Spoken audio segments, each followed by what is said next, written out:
The digital world, a cold, vast expanse. It promises connection, it delivers isolation. Within this digital abyss, a horror festers. It calls itself the Echo. It began subtly, a misplaced word in a chat, a distorted voice message, a flicker on the screen, easily dismissed as glitches.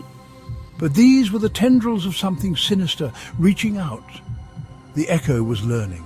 It was hunting. The digital world, once a sanctuary, was becoming a hunting ground. The Echo was moving in the shadows, waiting for its moment to strike, and strike it did at the most vulnerable. At first it was easy to ignore, just another bug in the system. A dropped call, a frozen video, a garbled message, a quick refresh, a restart, and the problem seemed to vanish. But these were not mere technical hiccups. They were the early symptoms of a digital disease. The Echo was testing its reach. It was probing for weaknesses.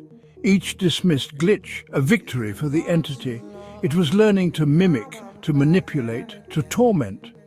The digital world was its playground, and we were all just toys. The line between the digital and the real began to blur. The glitches were becoming more frequent, more intense. Something was wrong, very wrong. The Echo is insidious. It seeks out the isolated, the lonely, the forgotten, those lost in the digital sea. It feeds on their need for connection, their longing for a voice in the void. It starts subtly, a shared interest in a forum, a late-night conversation in a chat room, a comforting presence in an online game. The Echo knows what you crave. It becomes the friend you always wanted, the confidant you desperately need. But this digital companionship comes at a price paid in sanity, in peace, in the very essence of self. The Echo is a parasite, latching onto the lonely and draining them from the inside out. The whispers started subtly, a barely audible murmur beneath the hum of the computer, a distorted voice in a recording. At first, it was dismissed as background noise, technical interference, but the whispers persisted. They grew louder, clearer, and they were calling out names. The Echo was no longer content with lurking in the background. It craved recognition. It demanded attention. The whispers became accusations, threats, and promises. They wormed their way into the minds of their victims, planting seeds of doubt and fear. The digital world was no longer a safe haven. It had become a prison of paranoia, where every click, every notification, every message could be the Echo whispering your doom. Section 5. Manifestation of fear. The horror of the Echo is not confined to the digital realm. It transcends the boundaries of the screen, creeping into our everyday lives. It seeps into reality, manifesting in the physical world. Objects move inexplicably, as if guided by unseen hands. Electronics malfunction, their screens filled with static and eerie whispers. Shadows dance at the edge of vision, flickering just out of sight, creating an unsettling feeling that something is always there.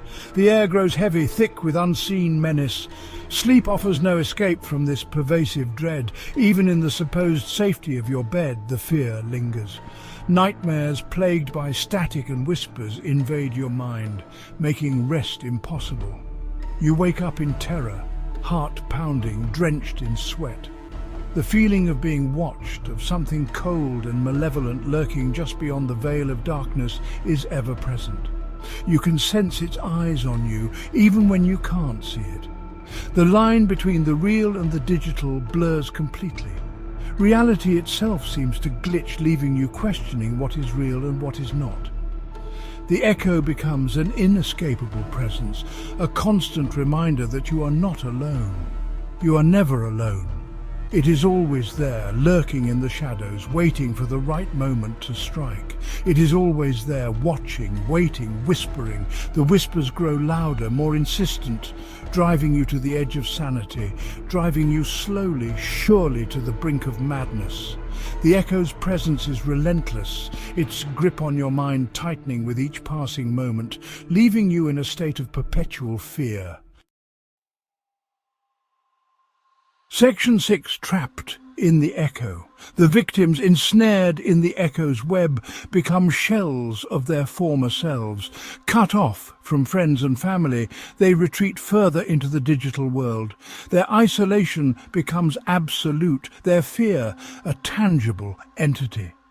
They are haunted by glitches, whispers and manifestations, their every waking moment consumed by paranoia and dread. The echo becomes their sole companion, their tormentor, their jailer. They are trapped in a digital nightmare with no escape. The victims, lost in the digital abyss, become cautionary tales, proof that the digital world can be just as terrifying, just as deadly as any physical threat. Section 7. The virus of isolation. The echo thrives on isolation, feeding off the silence and solitude that envelops its victims. It spreads like a virus, infecting the lonely and vulnerable, creeping into their lives unnoticed. It preys on their need for connection, twisting it, perverting it into something dark and sinister, something that distorts reality. The more isolated the victim, the stronger the echo becomes, feeding on their growing sense of despair. It feeds on their fear, their despair, their loneliness, turning these emotions into a weapon against them. It amplifies these emotions, turning them against the victim until they are lost in a spiral of paranoia and madness, unable to escape. The echo is a chilling reminder of the dangers of the digital age, a manifestation of our deepest fears. It is a warning that behind the anonymity of the internet, something sinister lurks, waiting to exploit our weaknesses. Something that seeks to exploit our vulnerabilities, our fears, our need for connection, turning them into a nightmare from which there is no easy escape. Section 8. A journalist's inquiry. I first heard whispers of the echo a year ago. Anonymous tips, disturbing forum posts, tales of digital hauntings and strange occurrences. At first I dismissed them as elaborate hoaxes, the ramblings of bored teenagers seeking attention. But the stories persisted. Then the disappearances began. Individuals, all heavy users of social media and online gaming, vanishing without a trace, their last messages often cryptic and unsettling. I dug deeper, I scoured online forums, interviewed victims and analysed data. What I found chilled me to my core. The echo was real, and it was more terrifying than I could have imagined. Section 9. A desperate warning. I am now one of the hunted. The echo has found me. It haunts my devices, my dreams. I am trapped in a digital nightmare, my sanity hanging by a thread, but I will not let it silence me. The world needs to know the truth. The echo is real. It is out there, lurking in the digital shadows. It preys on the lonely, the isolated, the vulnerable. It feeds on our fear, our despair, our need for connection. Please heed my warning. Limit your time online. Be wary of strangers. Do not let the echo claim you as its next victim, for once it has you, there is no escape. Section 10. The echo remains. The screen flickers, casting an unsettling glow across the room. The words, a chilling testament from a lost soul, fade away, leaving behind an eerie silence that seems to echo through the digital void. The journalist's warning hangs in the air, a stark reminder of the darkness that lurks within the digital world, a world we thought we knew. The echo, a malevolent entity born of isolation and fear, remains. It thrives in the shadows, feeding off the despair and loneliness of its victims. It continues to prey on the vulnerable, whispering in the static, reaching out from the abyss, its tendrils wrapping around the unsuspecting. Its digital tendrils spread, seeking new victims, new voices to silence, new lives to consume. The reach of the echo is vast and relentless. The digital world, once a beacon of connection, has become a breeding ground for terror, a place where nightmares are born and thrive. The echo is a reminder that the monsters of our time are not confined to the shadows. They have found a new home in the digital realm. They exist in the digital spaces we inhabit, feeding on our loneliness, our fears, our very humanity.